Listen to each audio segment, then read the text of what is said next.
tanks. The reason why you have to wait to get into groups and then have someone to blame for your wipe. Or was that the healers? Well, either way, War Within brings big changes for some tank specs and no changes for others. And you are thinking, it's about time I play a tank, but which one?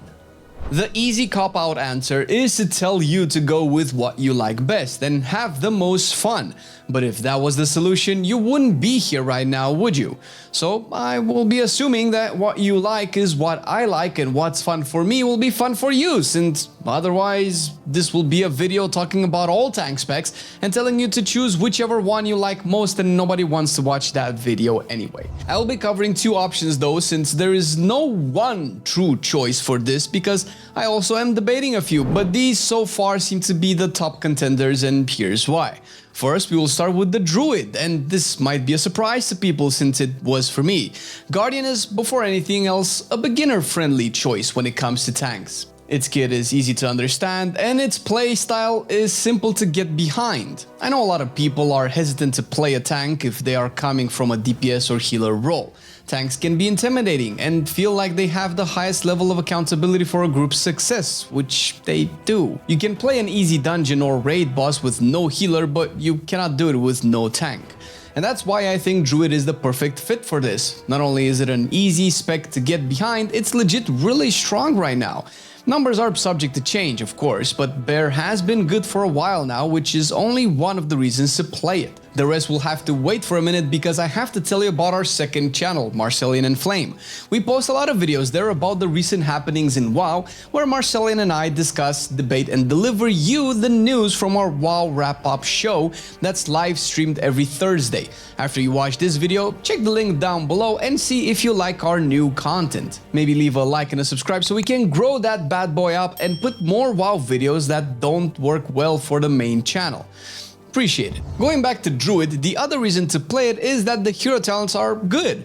Druid of the Claw is an interesting addition that will give you opportunities to occasionally shapeshift into cat to use a finisher or two for a lot of extra damage before swapping back to bear. It also buffs a lot of your physical damage abilities, which work well with the physical playstyle of bear.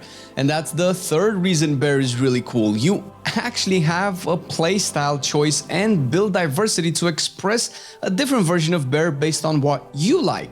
Druid of the Claw will likely push you to play more Maul, Thrash, and Raze focused builds. These usually do a lot of physical damage and bleed damage while synergizing with Ursoc's Fury for some self-sustain. Alternatively, Chosen of a Loon hero talents will push you towards an arcane-focused gameplay where you will rely on very strong damage output from Moonfires, which in turn provide tankiness through talents like Scintillating Moonlight, and a Loon's favorite. Not to mention that with these hero talents you will finally play a spell you likely were never told to pick, in Lunar Beam. This will be further empowered by the hero talents, and on top of getting a bunch of Fury of Valum procs, your arcane damage into healing feedback is going to feel really fun. And these are just focused builds. You will have options to swap different talents in and out to change what you get out of your bear. You can probably play Convoke or Incarnation, or actually go with no Berserk talents at all. Maybe you will be an arcane bear that does not even have a proper DPS spender for your rage, so you will just instead sink all of your resources into Iron Fur, with the Thorns of Iron talent that will just damage enemies while you sit comfortably with your armor capped, taking no physical damage. More or less. The flexibility of the talents and build potential has made Bear an S-tier tank for me in terms of fun gameplay. The fact that it was tankier than others when I tested it also made me feel really good about potentially picking it as my main tank of choice. Bear is also one of the tanks with the least amount of changes received, which in turn means it will get some rework love in the future. Not sure when that future will be, whether it is now in beta or after the release of the expansion, but we have had reworks done in 0.5 patches before, basically mid-season, so I wouldn't put it past the devs to fix some current issues with the bear and add more diversity and powers to your kit. And with all of that, Bear still has more fun options to engage with than other tanks I wanted to put in this video. And if Bear isn't your speed, then there is really only one other option as it stands, and that is Blood Death Knight. Blood will resonate with you, especially if you played DPS before, since the spec plays more like a DPS than an actual tank. Let me explain. Your main resource is runic power, and you build it by spending your secondary resources, runes, on Heartstrike.